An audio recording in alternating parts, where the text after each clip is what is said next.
This world is far older than you think. Its history isn't written in books. It's carved into stone across dimensions, across wars, and across forgotten civilizations. To understand Minecraft, we must begin at the very beginning.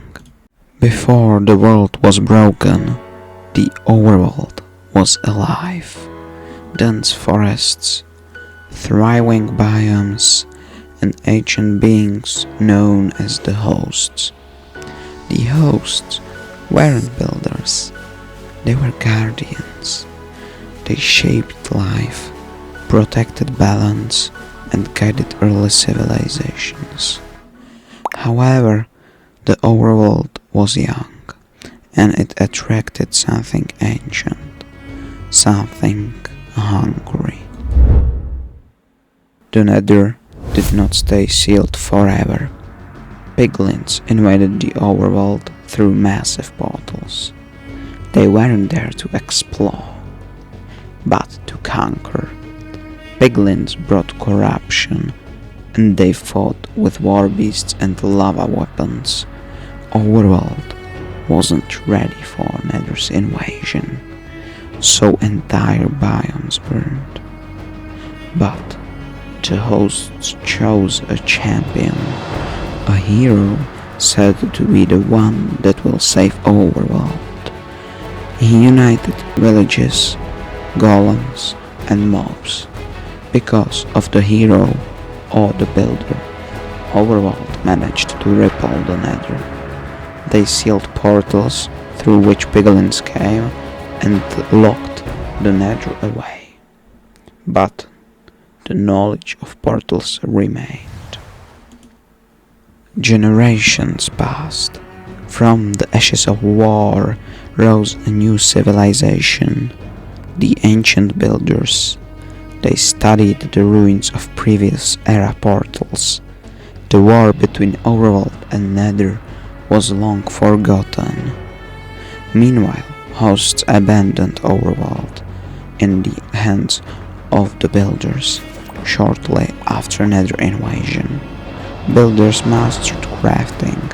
They even bent redstone and magic into powerful weapons and tools. They slowly rebuilt the overworld. Villages flourished under their protection. Ocean monuments rose from the seas, and temples guarded ancient power. But the builders feared one thing, from which no race can run: the extinction. What was once sealed, the builders reopened. They entered the Nether again, but now they were going in with caution. They constructed Nether fortresses. They created blazes as artificial guardians of fire. While they were in the Nether, they harvested soul sand. The Nether became builders' experiment. Unfortunately, builders didn't just want power, they wanted immortality. Using soul sand and skulls of their fallen warriors, the builders attempted to create life.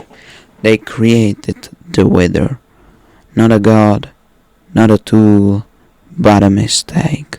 It consumed souls, leveled cities, and poisoned the land. The builders barely sealed Wither away, but the damage was irreversible. Under the influence of a Wither's poison, death no longer meant rest. The fallen builders rose again as undead. Zombies carried tools they once crafted.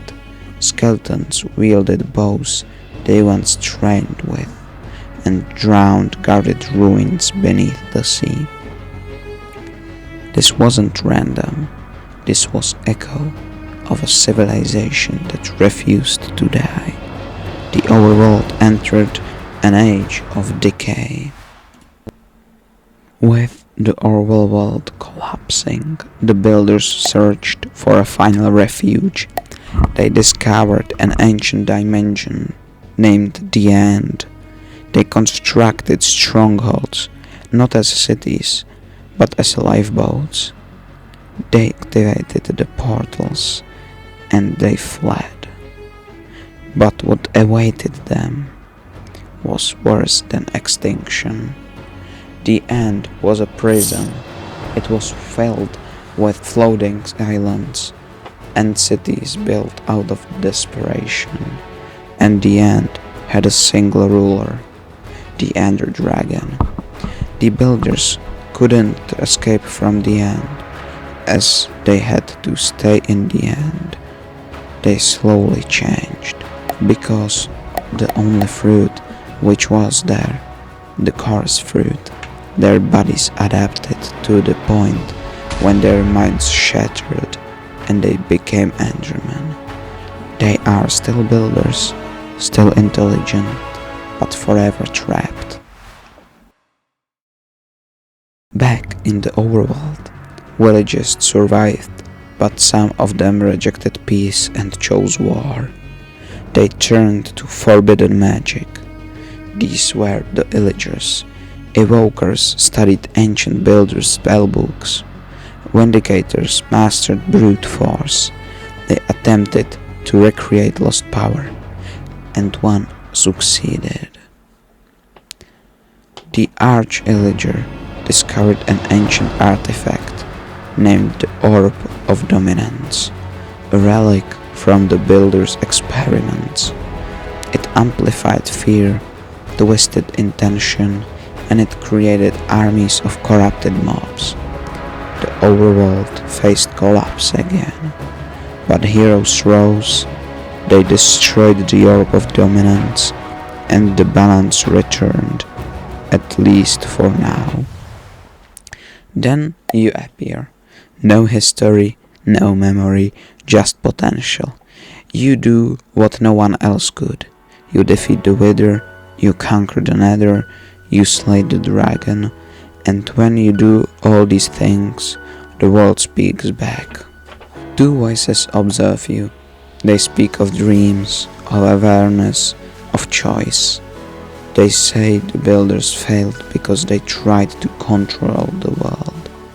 You succeeded because you learned from it. Minecraft is not one story. It is many. A legend of creation, a tragedy of ambition, a warning about power, and a reminder that even after the end of the world, someone can begin again. That someone is you. Every structure is a memory. Every dimension is a consequence. And now you know the truth.